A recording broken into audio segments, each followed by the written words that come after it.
So, Ray, thank you so much for being here this morning. Thank you. We really appreciate it.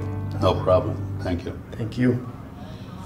Just like a great film, it is my belief that a great life like yours has a great opening image.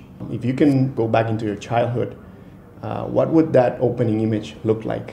When I was 7, 8 years old, we used to live in the city and going to school. But my father was away, had 3 or 4 little businesses that would provide items for the people that used to work in the fields on haciendas that are producing cotton.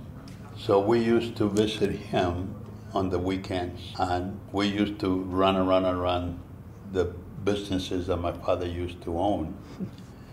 It was something very impressive for us. I love that because, when you run around a hacienda, it's so beautiful. Yeah. To add on that, I'm a firm believer in Simon Sinek's notion that aside from the need for us to make a living, we also carry inside of us a very specific purpose, a cause, a why, you can call it, that actually pushes us to wake up every single morning. The way to find it usually is to go back into your childhood and to pinpoint a specific moment that when you think about it, it just makes you so happy. And you recall a specific, very happy moment in your childhood that you can share with us? When I was asked by my father, when I finished my high school education, and him asking me and telling me in reality that he would like for me to go to Mexico City and join the university. So that in itself was something that I was not expecting. It was a surprise for me. And in reality, that really started to shape my personality because I wanted to satisfy him and myself to attain the knowledge of going to a university. It sounds like a really beautiful moment, especially, it shows the love your father felt for you, obviously, by coming to you and telling you this. And also kind of surprised you. It did. But it was a happy surprise. Perhaps somewhere in there, it's where we can find your purpose in life and your cause. And we can see it in how you founded Rubio's, pushing your son too. That's right. Into that, yes. And wanting people to succeed, just like your father wanted you to. That's true. That's to me, I can talk about that all day here, but we got to move on. Right. One of the fascinating aspects about your career is that you spent about 30 years prior to co-founding Rubio's with your son in the plastics industry, fiberglass manufacturing. Fiberglass panel manufacturing. It offered you entrepreneurial experience because you were running a plant. I was running a plant later into the years.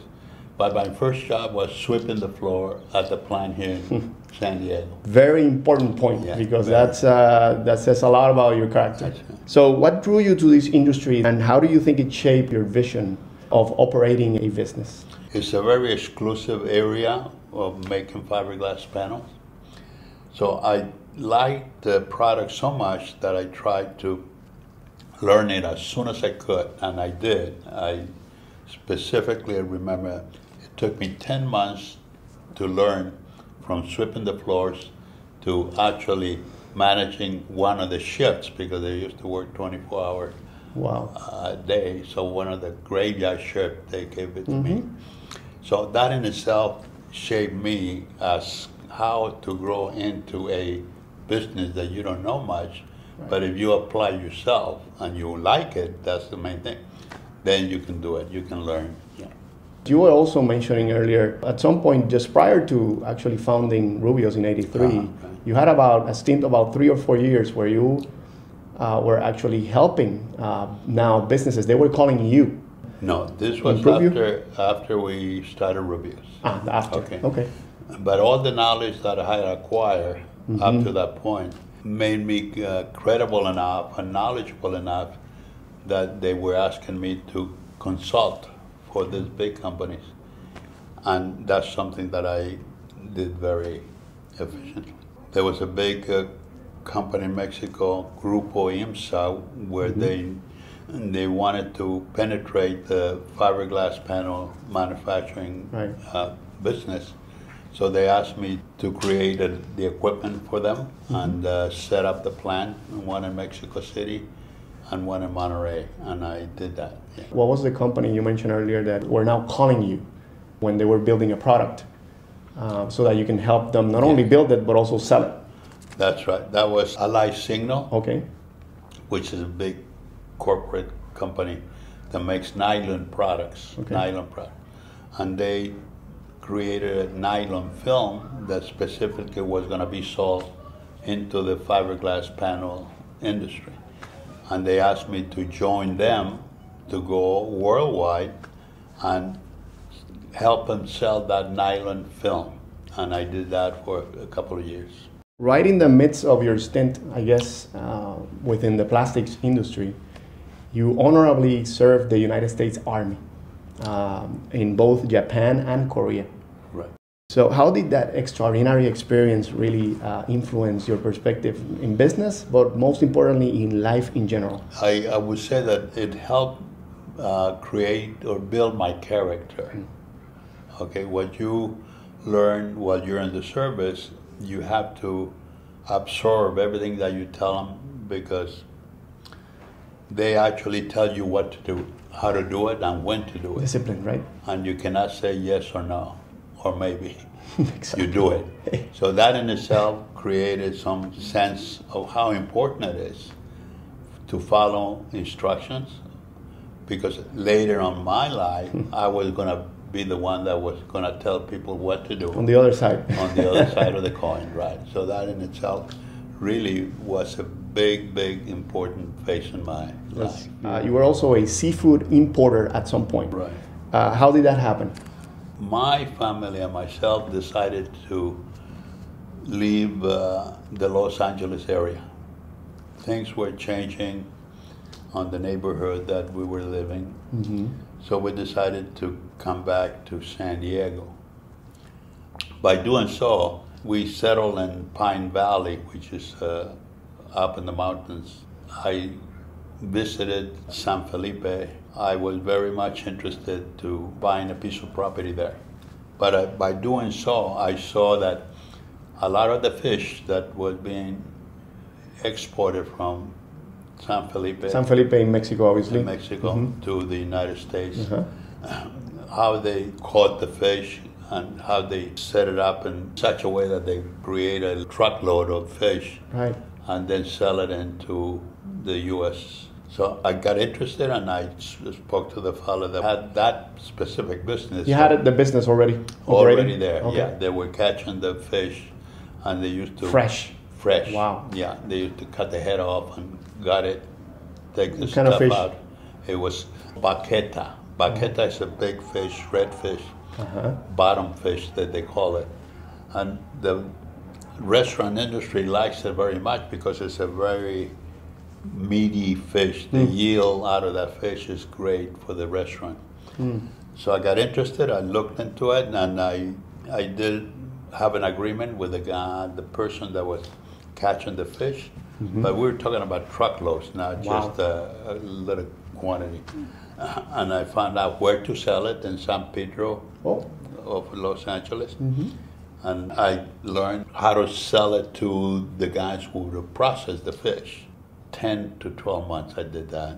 Wow. So what I did, I rented one truck, and I bought another one, and we used to bring loads across the border and sell it into San Pedro. Wow. But those loads would be like 8 tons or 10 tons. It's a lot of fish. A lot of fish, right. So that was my experience in actually buying and selling the fish. Interesting. And how was that learning process? How did you suddenly quickly know how to find the right contacts over here? Well, again, if I like something, it doesn't take me long I can tell. to pursue it and find out the details, right. Yeah. But it was a transaction that the fish was needed, okay, because the restaurant industry in Los Angeles, they'll buy as much fresh fish, not frozen, fresh as you can sell them. So that was not that was not the hard part. The easy part was just to find out who they were. Okay. Yeah, and after that, you make a deal with them, sign a contract, and then you deliver the truckloads to them. Wow. So that went on for how long? For about 10 months. Oh, great. And then did you keep operating the business, or it was just a sideline? No, I just got it off. Okay. Yeah. But it gave you a great experience with fish. Not only that, it gave me the money to buy my home in Pine Valley. Look at that. And that was when exactly? At what point? That was when you were in the plastic industry? That's right. I took a leave of absence for a while and did that. Right. And then I went back to the same company that Santa Monica. I want to go back quickly because you mentioned something earlier that I really loved and enjoyed hearing. I think it's very important. When you spent some time in the military in Japan, and I think it was particularly Japan, you had the opportunity of traveling around Japan. Around the country, yes. And I think that's something that shaped you. You were saying in many ways, because you had the opportunity of talking to so many different people, different languages. Can you talk to us a little bit about that? Well, when we were in Japan, after being in Korea, and in the same company that I was part of, there was a Japanese-American person from Los Angeles and a Japanese-Hawaiian from Hawaii. Both of them spoke the Japanese language perfectly. So I used to pal around with them, and on the weekends we used to travel because they knew where to go and how to do it. And at that time, the Japanese were not very friendly to the Americans because of the occupational forces. But we didn't have that problem because, again, we went to visit towns that only a person or persons that spoke the language would get in there and not create a problem. Exactly. So they were very helpful in knowing. So that gave me the opportunity during that 1 year to really travel through Japan and to see their culture. Right. Talk to us a little bit about the transition from Mexico to San Diego. Yeah, when I was in Mexico City doing the paperwork to go into the university, my mother's sister that lives in San Diego, she called my mother and said, why don't you ask Rafael to come over and stay with us here and go to school here rather than be in Mexico City? So I wasn't asked twice. I just took me about a month, and then I was here in San Diego from then on. That's interesting. And because your father had pushed you to go to the University of Mexico, then suddenly destiny changed. It changed completely. How difficult was the language barrier and the transition into the U.S.? I think that the fact that I didn't know any English at all, so I had to really put a big effort into learning as fast as I could. The fact that my father paid the tuition for me to go to the Catholic school here in San Diego, St. Augustine High School. Okay. Then I really made an effort to, as soon as I could, try to learn the English language as soon as I could possibly do it. So that helped me a lot. And then when I went to San Diego Junior College, I also tried to learn it by going to a school at night and tried to improve my English. So, and then I went into Korea, and then that was different. Exactly. So the road led to Korea through the military. To the military. As opposed to finishing the university, but then you actually started working. In 1953, when I came out of the service, and then I went, instead of going to college, I took a job with the plastics company in San Diego, and that was the beginning again. Your college, your university, pretty much. The knowledge. What a way to learn business, than working actually. So the great story of your son Ralph is very well known. He goes down to Baja, California, falls in love with fish tacos, with his college buddies, and he was surfing. He comes back and he dreams of opening this restaurant. That's right. And he comes to you and he says, Dad, I want to open this restaurant, and you like the idea. He wanted to serve college kids and serve beer and fish tacos to them and beach communities. Right. But what most people don't really talk about is how instrumental you were in making this happen. Every dreamer needs a dream team, Sure. or a dream mentor, or a dream advisor, and in this case, you were that. Every dream has to be created, and if you want to turn it into a business, that dream, you do require, number one, the product, the place, and the funds to start. So when we agreed that we were going to try to do that, I was going to help him do that. Then we started looking for a location, and we found one, and the owner, we approached him if he would sell us the little restaurant in Mission Bay. And he had a little restaurant. Originally, there was a chain of the restaurants called Orange Julius. There was a chain. I remember that. Okay. I remember so that. he had that little restaurant. Little there. stand, yeah. Right. But he wasn't doing very well. So we approached him, and I asked him how much did he want for the business. He said, well, he said, I think it was $40,000, $45,000. And I said, well, that's too much, so thank you very much. And then it came back a month later, and I said, you still want to sell your business? He said, yeah. I said, well, how about $30,000? I said, no, that's too much. So then the third time we came up, but then I told Rob, let's offer him cash. So I approached him and I said, you still want to sell your business? He said, yes. Okay. I said, well, before you tell me, I said, I'd give you $16,000 right now. And he took it. So from then on, it was our place, and we started to remodel and start the business. But you told your son, tell him you're gonna give him, 15,000. That's it. And your son came back and he said, Dad, he's gonna say no. What are you saying? But you insisted, no, tell him that. And I guess he was that desperate to actually take it. So it's 1983. Your son hits the kitchen, and with your, I think it's your other son, Robert. Robert, right? Yeah, well, the whole family really was there. Right. So they get together, start working on the recipe, on the batter. The word of mouth starts spreading. Sure. But as any business, there's always challenges. Can you take us through some of the toughest challenges, mistakes, struggles that you encountered at the moment, and how were you able to overcome them? I didn't know anything about the restaurant business. Rob was always working. Well, he was going to college, he was going to the restaurant, he was waiting on tables. So he did know something about the business. And then just before starting, I asked him if he could try to be part of a management at a restaurant, and he did try that. And so he did acquire more knowledge.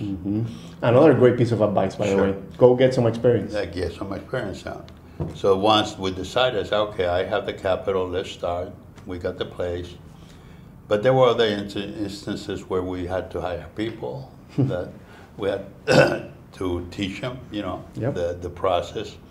And to grow a business, number one, you had to have the product, but it was not selling by the thousands, so we had the time to learn, The learning curve, I think. The learning curve, although it was costing money. So the process was good because we increased the sales little by little to the point that everybody was getting some experience at the same time. But once the sales were increasing, then we were able to, make a better product. People like it. They used to come back and buy it again. So then we found the second location, those in San Diego State University. And we were fortunate because we heard that there's a restaurant there that was going out of business. So we approached the owner of the building and made a deal with him, and then we opened our second unit. And to segue on that, I think your son keeps a graph in his office to this day, where it shows the first 24 months of sales for the restaurant, the little tiny restaurant. And even though it was marginal, the trend was going up and up and up. Sure. So that was a great sign, I'm sure. Right. That even though there were days he was saying that you guys didn't even know if you were going to make it. No, that's the reality of a startup. But besides that marginal steady growth that you saw, were there any other specific factors that influenced the decision to expand into San Diego, for example, to go to San Diego State and acquire that second restaurant? The desire was we had the confidence that the product eventually was going to be in demand more than it was there at that time. So on the fact that, let's say we had the monies to sustain ourselves, that also helps you out, to continue and try to improve things. Then we found our third location in Grand Avenue in Pacific Beach. To capture the overflow of the first one, because it's pretty close, right? Yeah, but again, sales were not that great. And then the closer you go to the beach, the more traffic. So we found that little shopping center, and then we took one of the spots and we built our third unit there. And that one went really well too, all of those? The San Diego State one? Better than the other ones, sure. The fish taco then becomes this great sensation, and I mean, it's pretty much introduced to America by you guys formally. And you guys, in 1992, I believe you guys already had about 9 restaurants.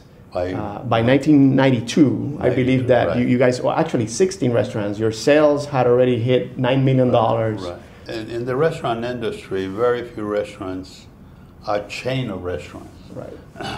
You do require a lot of money if you want to buy. Right.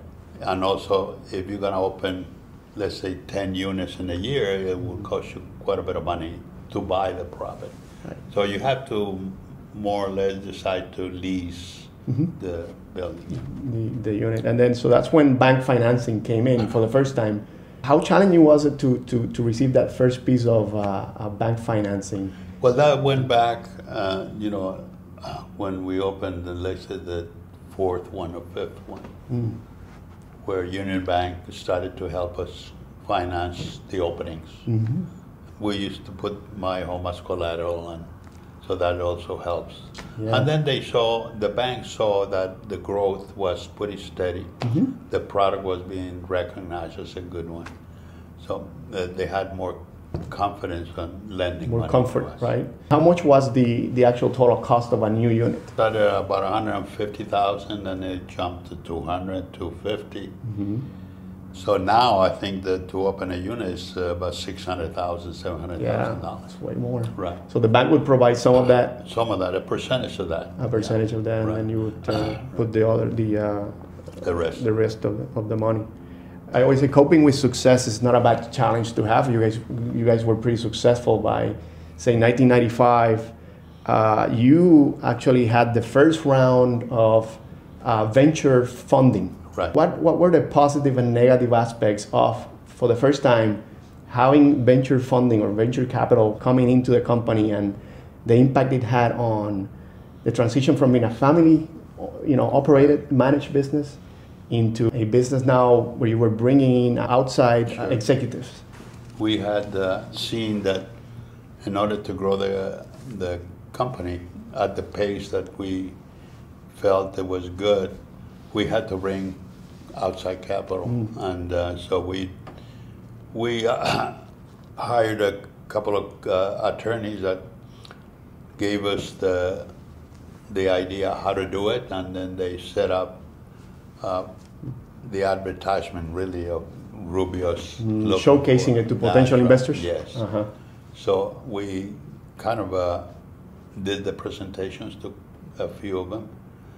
And some of them, of course, were not interested, but other ones did. And so we caught on with a firm out of San Francisco.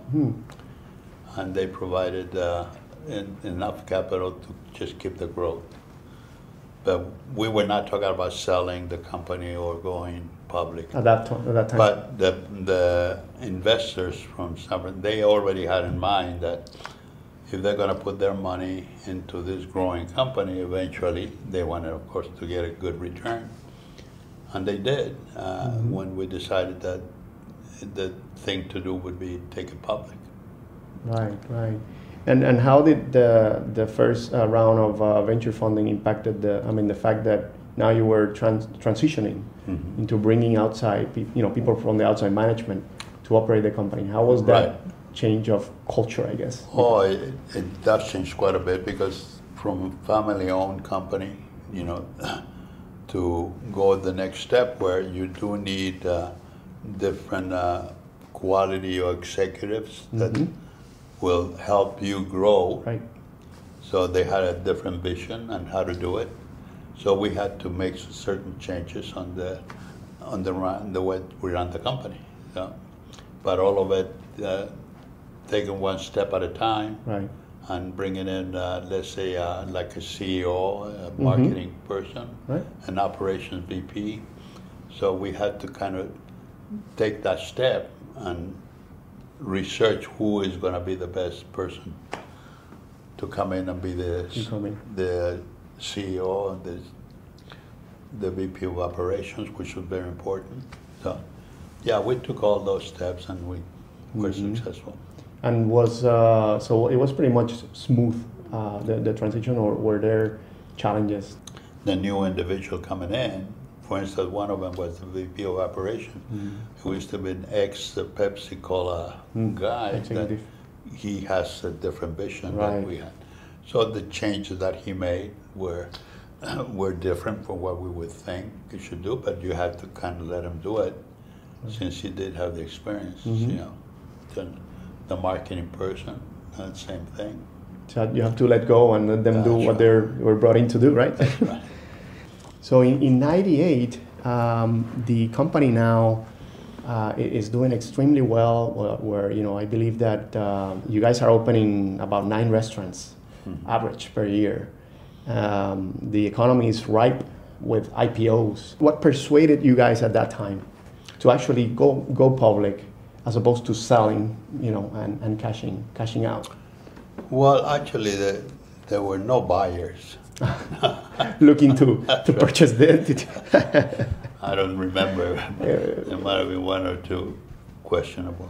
But the decision primarily was brought in more so by the capital that came in, that were also part owners, right? With institutional buyers that were looking at Rubio's as to a company that should go public, you know, because the interest was there at that time.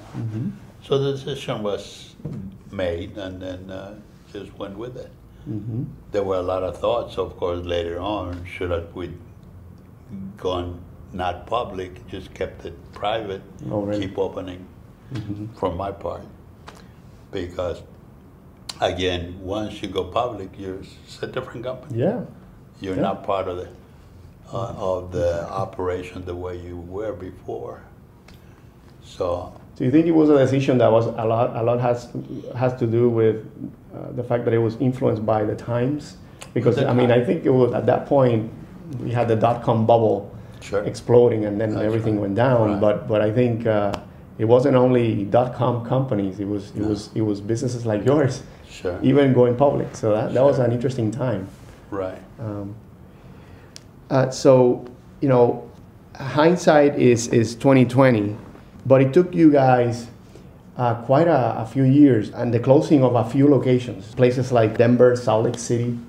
That you started now expanding over there. That's right. And it was actually an interesting experience for you guys, because you realized for the first time that your core customer is more of a higher income, higher educated type of consumer that lives in a metropolitan area. Can you describe the process of reaching that conclusion to, you know, that this is actually the market that we should be pursuing? You know, the fish taco is a good product. People like it, but I always say it doesn't travel well. Okay, if you want that fish taco to travel to Washington D.C. or Atlanta, it's not going to happen. It'll happen eventually, but it's going to cost you a lot of money to wait until it does happen.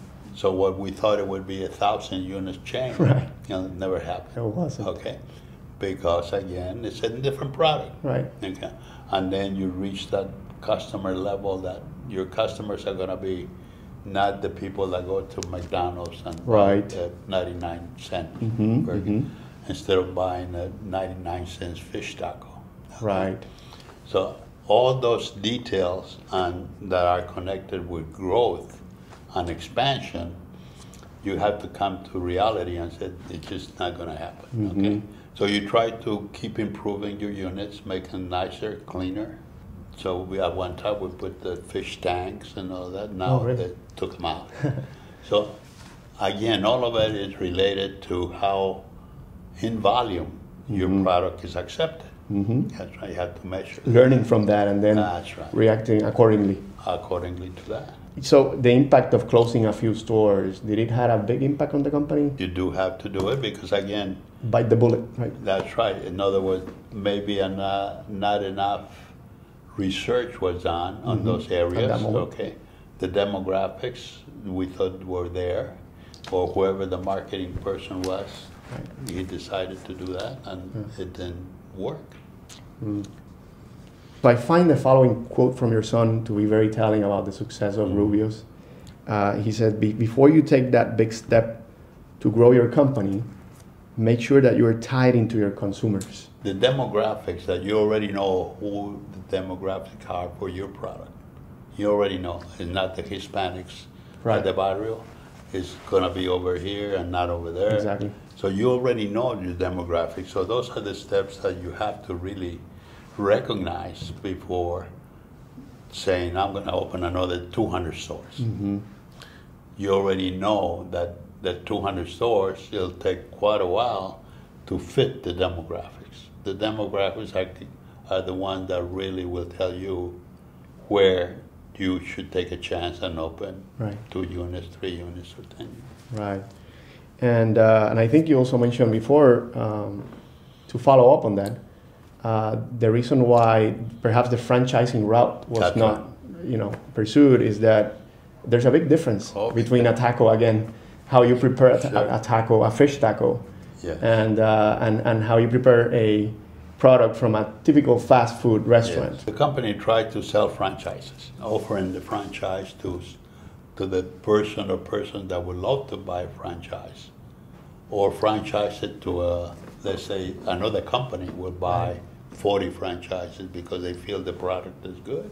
So we never really got to a point that there were takers. Is that right? I would like to buy 40 units of Rubio's open up in Texas. Because the product, again, I'll go back and say it doesn't travel fast enough or as good as you think it should. So all those are the things that determine whether your product is franchisable or not. Okay. And I remember at one time that when we met Jack Goodall, which is the fellow that started the Jack in the Box, and he became part of the board.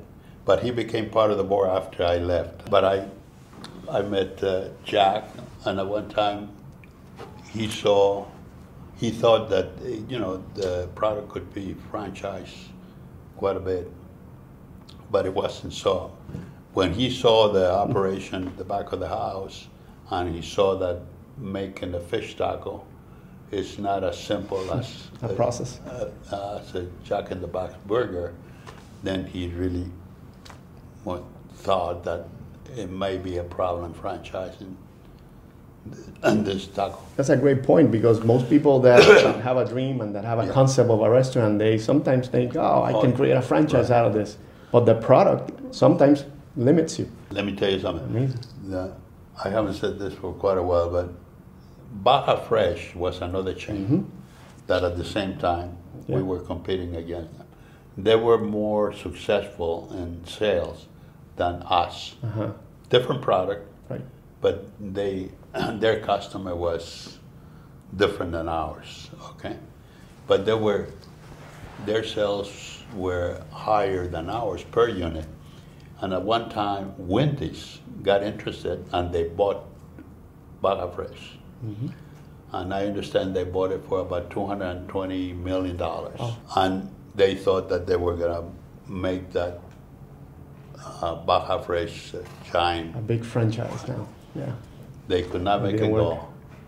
And they could not make it go, and a few years later, they sold it back for $40 million. Oh, wow. So they took a big loss. Oh, yeah. So that just goes to show you that the making of the product and the demographics really have to be looked into very careful. That's right. Before you go with your emotion and say, I want to buy this company. That's a great example, by the way. Baja Fresh, I have forgotten about them. How different is the clientele between Baja Fresh and Rubio's? Because I think the demographic, the consumer is different. The atmosphere that you see at Rubio's is different from Baja Fresh. okay.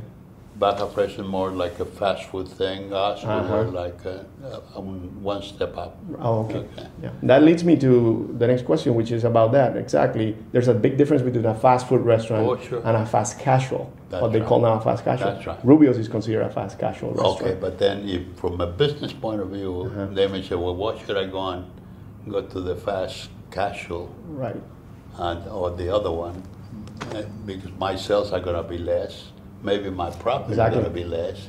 But if my objective is to make a lot of money, I'm going to be going with a guy that sells the more volume. Right. Volume will always be related to profitability. Exactly. Franchising, I mean, a fast food is more of a volume business as opposed to the fast casual, which is more of a And I'll give you another example. specific higher price. You know Chipotle? Oh, of course I know. The flagship of a fast casual restaurant. pretty You much. know, Chipotle was bought out by McDonald's. Right. McDonald's put a lot of money into it. They grew the company the right way. And then they decided that they didn't want it, Right. for whatever reason. But they were profitable. Right. So they sold it. And Chipotle now is one of the most successful Oh, yeah. businesses in the restaurant industry. But then you're going to talk about demographics, fast food. In my opinion, they're fast food. But they took another vision. Right. It's the greens. Organic. Organic. They gave it that little twist. They took that and that they was the really key. took it to a big level. It's a little bit higher price, but people pay more. They don't mind paying a little bit more if it's fresh. I don't think if you look at the menu and you go to Rubio's and Chipotle or any other Wendy's, the price is not that much. No, So it's not that significant. Not only that, because if you look into the operation of Chipotle, they just have a line where you just get in there, and within 4 or 5 minutes you're out of there. That's right. Because there's only so many items in the menu. Simple. Very It simple. was like an in-and-out type of example, which I love, by the way. Right. So that is a money-making operation. Oh, yeah. Although you may say, well, no, their product is not the same as this other one. Right. That's not the case. The case is that the demographics call for that product. They serve it quickly. It takes less time. It's consistent. Right. And now the niche that they have now, the organic and all of that. Exactly. Very profitable. On the stock market, every share, I think, costs almost $100 a share. Yeah, they're doing very well. Very well. Has proven to be a great concept. Very. Sure. And I think we're noticing a trend towards simplicity in a lot of different industries. Not only in the food industry. Yes. And I think that makes a big difference. Big difference. There are very, very few Latino-owned companies like Rubio's, in the sense that you guys have experienced a full growth cycle, from a family-owned business to the first round of venture funding, to going public, and then in 2010 going back private. When through the acquisition of Mill Road Capital. Right. I think it was $90 million, which is a significant achievement for you guys. What? $90 million acquisition, was it? Yeah, right. It was not enough. It was not enough. In my opinion. Let me tell you. It sounds like a lot of money, right? But that's right. And in your experience, no? For that amount of units, it was 200 units or something like that. To me, the sale, and again, you go back to demographics, the potential of this particular product. Can it grow? Can it not grow? How fast it can grow? All of that has to do with the purchasing price of a company like Rubio's by this group of people. Right. Still Private don't equity. know the acquisition. I don't know still what they want to do with it because they haven't grown the company to the point that why were they so interested in buying it? There must be another reason why, and not just to make a lot more money. Yeah, they want to exit right at some point and make a profit. That's right. I mean, that's really why people, That's right. private equity firms typically go in there. That's correct. Hopefully they have good intentions, right? They want to That's grow right. the business, Sure. they have a good relationship. Well, I'm pretty sure that but it'll take time, whatever it is, Right, because they're not opening hardly any units. right. So to follow up on that, because I think there's a very important point to touch in that experience. A lot of Latino businesses are pretty happy Right. to be very successful ones to stay within a family, and that's great. Right, I sure. think that's if that's the route they want to take, I think that's great. But also I think there's a lot of them, a lot of other Latino businesses, many of them, that perhaps are a little bit misinformed about the benefits of outside capital. Of Sure. of having private equity investment or someone right. to come in and help the company grow and take it to another level.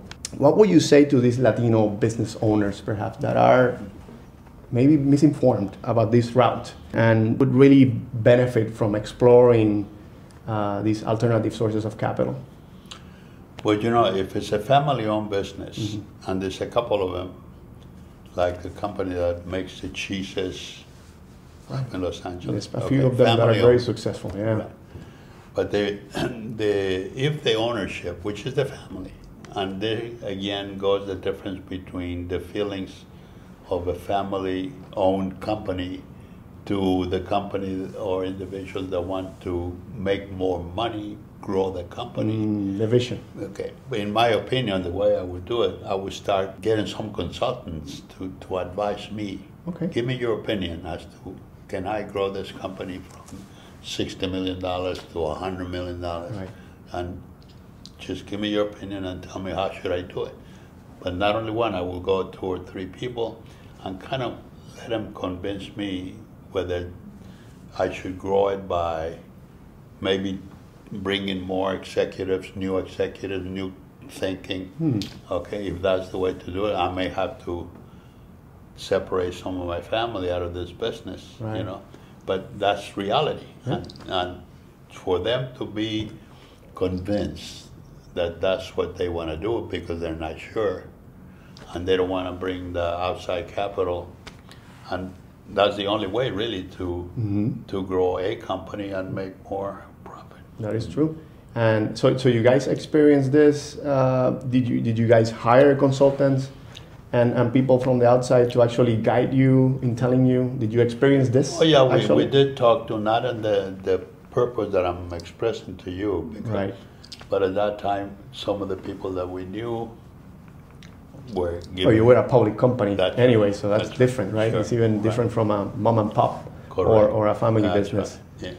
So you already had very sophisticated people around you Sure. to advise you. They advise me, That's yeah. right.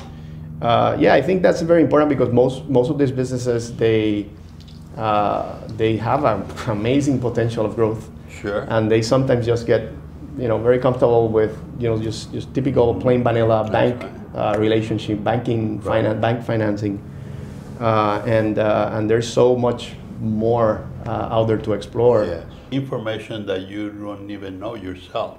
Right. Other people know about it. I know about okay.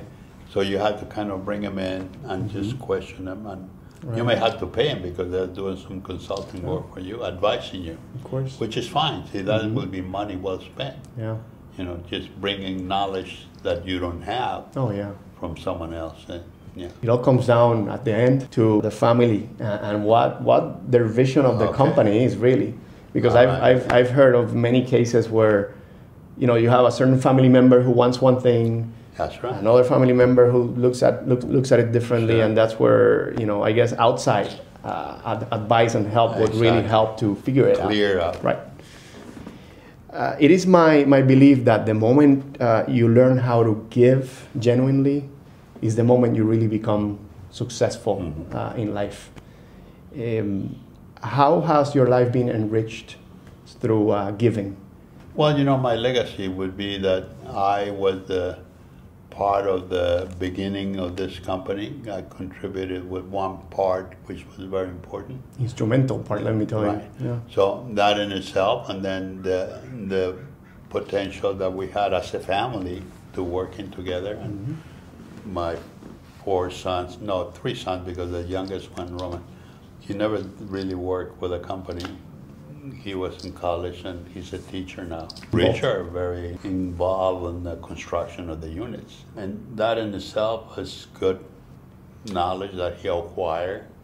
Robert, the same thing with being part of the marketing at that time. That's a great point, because you have you have Ralph as the marketing visionary guy. You have Robert also working the kitchen on the marketing. Then Richard, who was the construction guy. So it was a great combination. Oh, sure. The equipment, we used to buy the equipment. Teamwork, right? Very important too. When we chose the location, new location, he would really research it. As far as the remodeling, construction, all that. Right. And how has life been enriched and fulfilled through giving? Like through giving to organizations, and how Rubio has impacted communities.